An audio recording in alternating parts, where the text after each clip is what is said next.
Welcome to Sit, Stay, Read, the podcast for every wag, whinny, and whisker. I'm Kathleen Donnelly, award-winning author and retired canine handler. Each week, I chat with novelists about the bond we share with our furry friends and how they inspire stories. Grab a coffee, get cozy with your favorite pet. It's time to sit, stay, read. Well, today, I am welcoming to the show debut novelist Natalie Messier.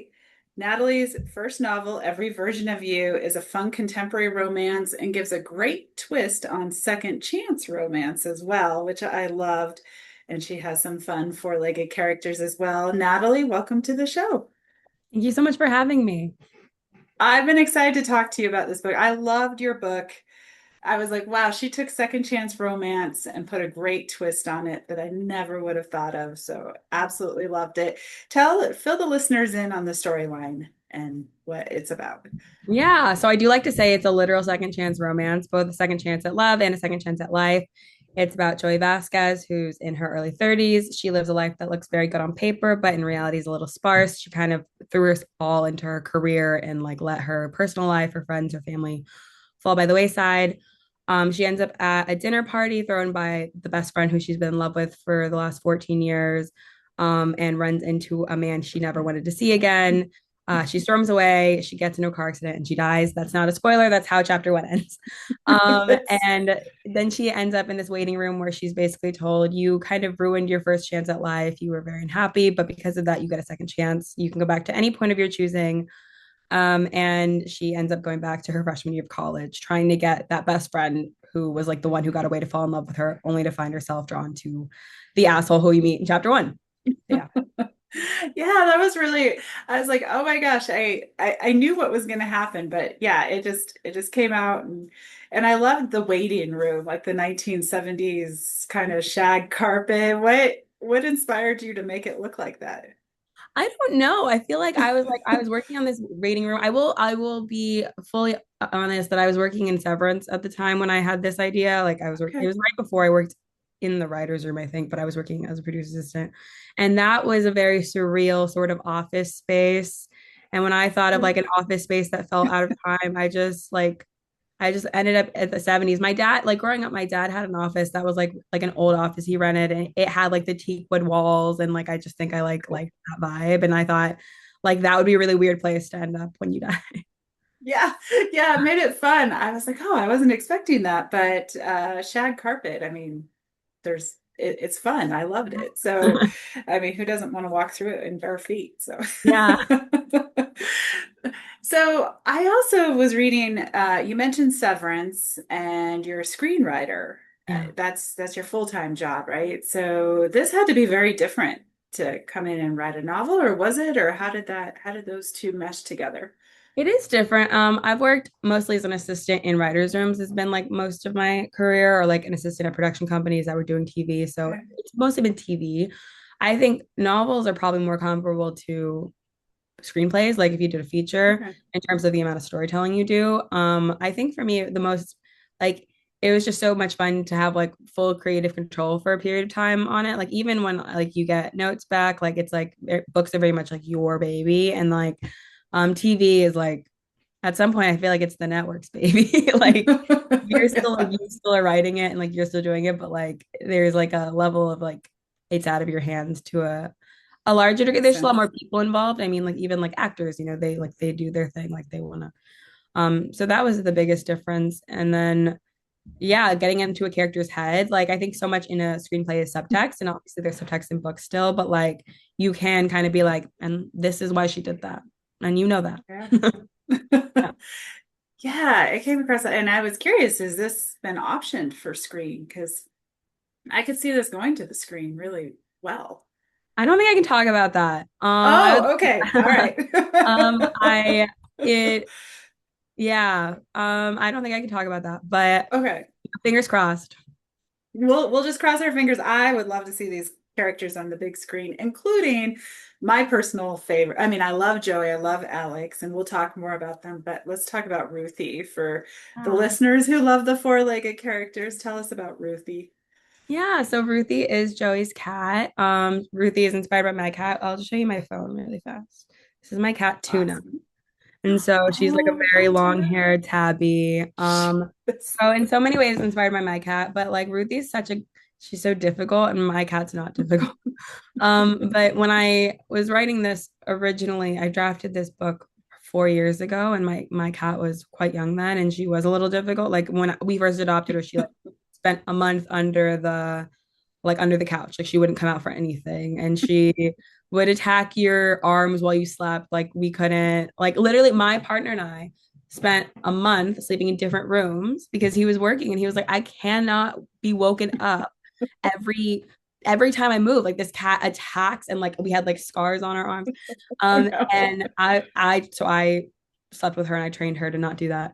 Um through gentle picking her up and putting her on the ground, and so I think like that difficulty of like having a cat that's like a little grumpy, like to me felt like a real like redeeming character, like the characteristic for this character who's a little like Joey's kind of she's tricky, she's like difficult, she makes choices that I think most people might go, why did you do that? And like to me like this love she has for this cat is like, I mean it's literally save the cat, right? Yeah, it is. um, Yeah, I but didn't like think about that, I but like I love my cat and I like loved writing Joey as a character who just like loves her cat and who like ultimately like yeah, that cat is this yeah. for her. Yeah, it made well, and when Joey dies and comes back for the second chance, you do wonder what happened to Ruthie and Yeah. when she passed away and what happens. Yeah, I love that she starts looking for Ruthie again as a kitten. So I Yeah. think we can say that. There's other spoilers I won't say, The but cat's on the cover. I was worried it was a yes. spoiler, but then when they were like designing my cover and they put the cat there, I was like, okay, that's a fine spoiler. That's right. But yeah, the funny thing about like her dying and she kind of breaks down into tears thinking about her cat being alone. Yeah. Um, I when I was in the severance room, they told me that I needed to watch Silence of the Lambs. And I Oh, broke down crying during Silence of the Lambs. I'm good at horror movies. I love horror movies, but there's a okay. shot where a character gets abducted and then it cuts to her cat in the window. And I started Oh, crying thinking about this yeah. cat being alone. Like, and I'd never seen the movie, so I was like, I don't know what's gonna happen to this woman who just got abducted. And and that ended up making it way into my book. That's so interesting. Gosh, I forgot about that scene in Silence of Yeah, the it's literally Lambs, and but it's just yeah. a shot of a cat. And I remember like I think it's just supposed to be like a funny like and her cat's there, but I got so emotional about it. I was like, the cat doesn't know. Well, when you're an animal lover, you definitely have, I mean, it's Yeah. something you think about. So Yeah. I can't what's not going think to about happen it. to him? I Yeah. know. Yeah. Yeah. So Joey gets a chance. I mean, she gets a do-over, which it's interesting. At first, I was like, wow, I would love that. What would I do differently? What inspired that storyline for you? Yeah. Were you thinking about something along those lines or? Yeah, I think kind of predictably it came. I was at a point where I really had a lot of regrets. And it's so funny, like looking back, I was 26, I was melodramatic. I was like, whatever, like you haven't ruined your life at 26 years old. But Joey's 32 and it's still like I'm the same age she is, like it's a little melodramatic even for her. Like, like when she's like, like having all these regrets, it's like you're 32, you have time. She should have time. She died. But if she didn't die, and yeah, I was like, for me, like where it came from was I was 26. I was an assistant. I wanted to be a writer. I didn't know how to make that happen. I'd been really working toward it like since I was 12 and I wrote a lot. And I was nowhere closer to being a writer, it felt, than I had been when I was 12. And so I was like, I wish I'd done so many little things differently. And then I had the idea, like, what if someone could go back quickly, immediately, probably instantaneously realized all my regrets were boring, um, and not worth writing about. And so I kind of gave Joey like the opposite regrets. Like she was very successful in a way that I wanted to be successful, but her personal life was like in shambles. Yeah. And sorry, my lab is joining me here. Hey, I Boomer. love. He wanted, I think he enjoyed the cat character, but I think he wanted a dog character too. Listen, That's what maybe he's one saying. day.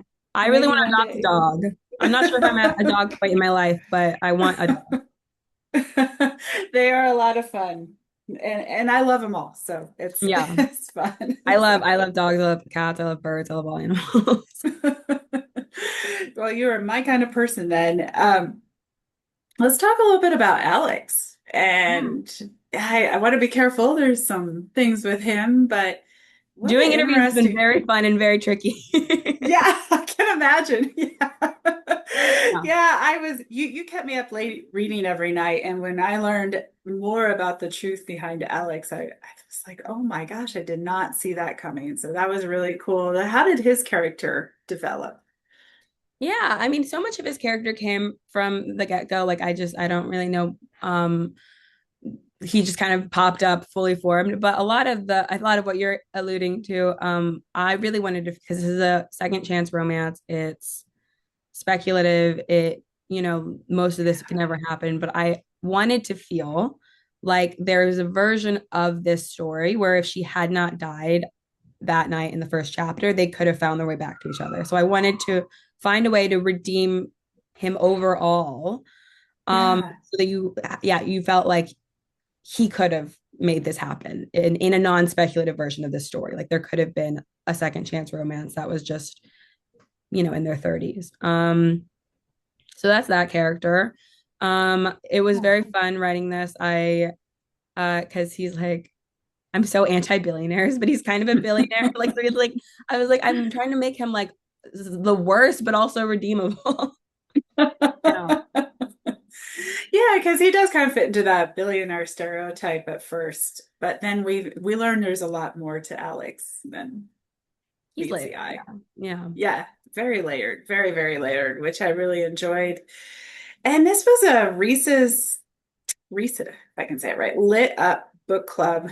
So Reese's book club lit up, but that's a mentor program, right? Yeah. I'd So love to hear more about that. yeah, so basically what it is it's so funny because like there's like a blue sticker on my thing. So it's like not the yellow Yeah. Reese Club book club sticker, but I like Reese's helped this book get published, essentially, is what it is. So I applied to it was like a fellowship mentorship program. I was actually sitting right here, scrolling on Instagram. I remember the scene very distinctly. And I was scrolling on Reels, and there was like a video of like Reese Witherspoon holding this like book that was like photoshopped to be like apply to our mentorship program. And I was texting my friends, my group chat. I was like, should I apply to this mentorship program? And a what it is it's a fellowship for diverse women novelists. You have to have a complete first draft. At least you have to have a Okay. draft of a book. It can be, I mean, not everyone, you can apply with like a fourth draft, but like it has to be complete, but it can be like unpolished. I distinctly remember that because I had a first draft of this book that was unpolished. And I went, they say it can be unpolished. And so I applied with that. Nice. That would have been the end of 2023. I got in early 2024, like May, and Oh, it cool. was a 3-month program where they basically they pair you with a mentor. So of like who is a Reese's book club author who was like picked by their book club. So I Okay. was paired with Cheska Major, who wrote Maybe Next Time. She was my Oh, mentor, and through that, like you kind of go through like an editing process with them. Like so, like you get a like an edit letter, kind of like what you get from your editor once you sell a book, and you okay. revise it, and then they help you query. I mean, you query on your own too, but like they help you query. And yeah, so That's really cool. I didn't know about that program until your book, so it was yeah. really fun to find out more about it. And Yeah, and a couple that's of the Reese's book club picks, like with the yellow stickers, also went through it. So like there have been a couple, yeah, Ashley Jordan, Allison King, okay. so like they also did it, and then like there, yeah, I think I wish I like knew the number in my head. I'm like author number like probably like 7, 8, like in there, like who, Wow. yeah, Okay. yeah. So it's a Okay. fairly new program then. That's It's fairly new. I actually like 7 or 8 might be low, but I was in the third year. So I have okay. 2 years and then the third year. And then two of us from my cycle have already gotten book deals. Nice. National probably was coming out in the fall. So yeah. So I mean it's great. It's a great program. It changed my life. Yeah, yeah. Well, it's great to hear about it, and hopefully, if there's some listeners out there who have a book are working on, maybe it's something they can look into. So, Yeah, I feel like I tell everyone I need to see when they're going to open it for applications again. I hope they open it soon because it really was like one of the most I've had the fortune of doing a few TV fellowships, like smaller ones. And I think each time I was like, my life is going to change, and it just didn't, like, just to be fully okay. candid and honest. And this one actually, it very quickly did. And it was That's awesome. amazing. Yeah. Oh, I love it. So what are you working on now? What comes after? I mean, I know this book is it's coming out July 7th. So soon. So Yeah. so Um, it's the question all authors are like, wait a minute, but what are you working on next? Yeah, again, I don't know how much I can say because no Okay. details were announced, but I'm working on book two. I sold a 2 book deal, so that is out there. Okay. Cool. And book two is not connected to this book, so it's like two Okay. standalone. But it's another speculative romance. Fun. A little more it's like it's not quite magical realism in the way this one is. It's a little more fantasy, but still very contemporary romance. I think most things I write will fall into that contemporary Yeah. romance, maybe speculative space. But yeah, I'm in That's development. cool. So Very a cool. draft exists, and a new draft will exist soon if I make it happen. That's always the hardest part for us, isn't it? We have to Yeah. just sit down and get to work. Like I see on the calendar, I see when it's supposed to be done, but I have to do it. Exactly. I know. That's, will there be some animal characters in that one too, you think? Or Yeah, are you I allowed don't. to say, I don't want to get too, I don't think there are in this one. okay. Yet I maybe I'll put one in. No, I don't know. I definitely have ideas where the animals are more central, but this one so far, no, no, Okay. yeah, not yet. Cool. Cool. Well, Yeah. I look forward to reading it down the road when it comes out. That's really awesome. Thank you. And one thing I forgot to ask you about every version of you, I love too, you put in, she finds a support group for other people that this has happened to, that the second chances. I can't remember what you called it. Was it the second chance support I- group Is it Second Take or Anonymous? second take? Second Take. Yeah, something like that. Yeah. Yeah. Yeah. I found that really interesting. Made you decide to layer that in and add more characters who know they've been given this chance? Yeah. That came from I originally wrote this as a pilot. So I'm a TV writer. I write pilots.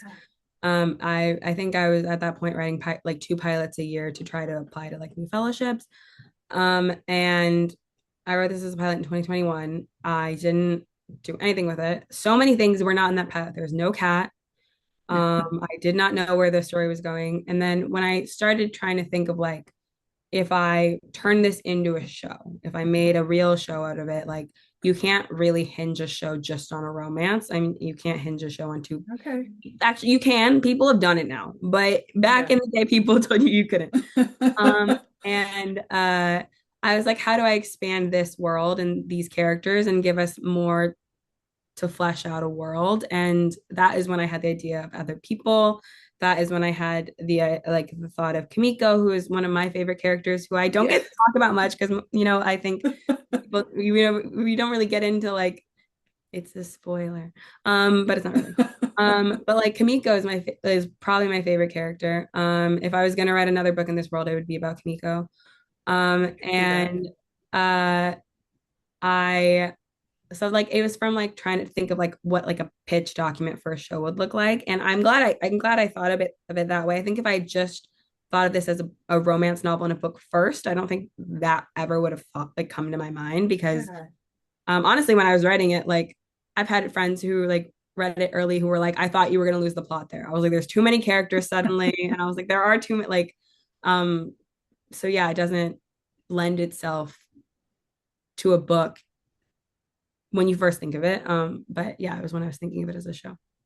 Okay. Oh, Yeah. that's cool. And Kimiko, by the way, was one of my favorite characters too. Hopefully I Yo. just said her name right. Yeah. She was really fascinating, fun. And I loved on this second chance that not only does Joey run in, I mean, she gets a chance to fix some family issues, to address obviously the romance, but she meets new friends, and that's kind of a fun idea.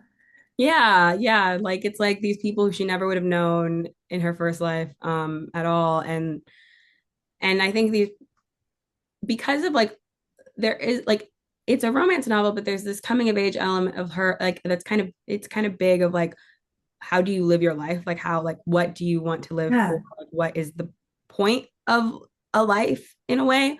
And yeah. that's just a little bit too much to put on one character. So like in the chapters in this group, like you get like other people who are right, like grappling with the same question. And Kamiko Yeah.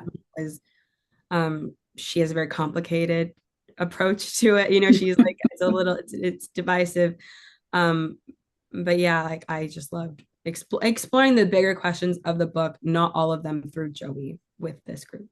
Yeah, yeah, it was well done. And one other character that comes to mind we can mention really quick too is Helen, because she was a very interesting character too. So Yes, Helen is so funny. Helen was originally two characters that I combined into really, one. Yeah, they're okay. two friends. And it was mostly Helen was mostly Helen the whole way, but like in my first round of edits with that fellowship I did, like Cheska was like, these characters are basically this like these characters could be one. And I immediately was like, yes, they could. Yes, they could be one. Yeah, Helen was another like that was as a plot line, Helen was one of the elements that I think some people encourage me to cut because it, again makes she makes the novel a little bigger than just a romance, like and she gives Joey a lot to grapple with in terms of regret. But I'm glad I kept her. She's also one of my favorites. If I was to write another book in this world, I also would write about Helen. Well, Yeah, it sounds like you have some possibilities here because yeah, Helen and Kamika, both of them would be fun to explore more. I think as a reader, I would enjoy reading about them. I didn't think it was too many characters at all. It was perfect. So yeah. No, yeah, yeah. I thank you so much. Yeah, I love that you yeah, connect. These characters mean a lot to me. Yeah. yeah. No, they're fantastic. Well, what's the best way for readers to connect with you? The best way is on my Instagram. It's Okay. natalie.messier at Instagram. I'm like at natalie.messier. Or like you can like find if you like you're interested in attending events, like that's on my website, but I don't think you can contact me through my website. Really contacting me is like Instagram. I'm trying Okay. to be like I'm so bad at like even like if like I'm bad at responding in general. So I'm like, I need one way and I can focus on one way. And it's yeah, Instagram. That's cool. I understand that. Yeah. Sometimes it gets overwhelming with all that. I admire that actually. I should learn that from you. I So mean, it's overwhelming even regardless. And I'm very early in the process. I don't even have a book out yet. And sometimes I'm like, oh my God, too many tags. But yeah, I do my best to respond to everyone on Instagram. I think if I like, instead of spreading myself thin, I'm like, I'm gonna do yeah. this thing. I'm gonna try and do it well, and that'll be it. Perfect. Perfect. Well, that's great. I'll make sure your Instagram is in the show notes when the episode releases. So everyone, make sure you check those out. And thank you so much for coming on this show. Thank you This has so much been for so much having fun. me. I love the I love the concept of like a show about books and like books with animals. Oh, well, And thanks. because I love animals. Well, I can tell. I can tell because we'll give one spoiler that everything turns out good with Ruthie. We can do that I right that is away. a spoiler I readily give to people. I've had people message me and they're like, this cat, and I'm like, don't you Yeah. worry. I would Yeah. never. I get really mad. I have a rant I go on because I love horror movies. I love horror movies. I love I love movies. But like I love horror as a genre. Yeah. They're so ready and willing to hurt cats in that genre. Yeah. In Yeah. cats specifically, not dogs, because they know that people would come after them if it was a dog. And I would never. Of course the cat has a happy ending. Yeah, no, that's if there ever isn't one, we give that away too on the show, but that rarely happens because it's all animal lovers. So yeah, Ruthie, I love how it all turns out at the end with Ruthie. So Ruthie's good. yeah, yeah, Ruthie is good. Yeah. So well, everyone, if you love contemporary, speculative, magical realism, second chance romance, I think I got all the the tags Yeah. in there. Every version of you is the book to read. It's fantastic. So thank you so much for coming on the show. Thank you. And until next time, everyone, keep your tails wagging and pages turning. Thanks for joining me today. Sit, Stay, Read is a part of the Authors on the Air Global Network. If you enjoyed today's author interview, be sure to leave a review and share the episode with a fellow animal-loving reader. If you're curious about the world of working dogs and wilderness adventures, please check out my books at KathleenDonnelly.com. Until next time, curl up with your best furry friend and sit, stay, read.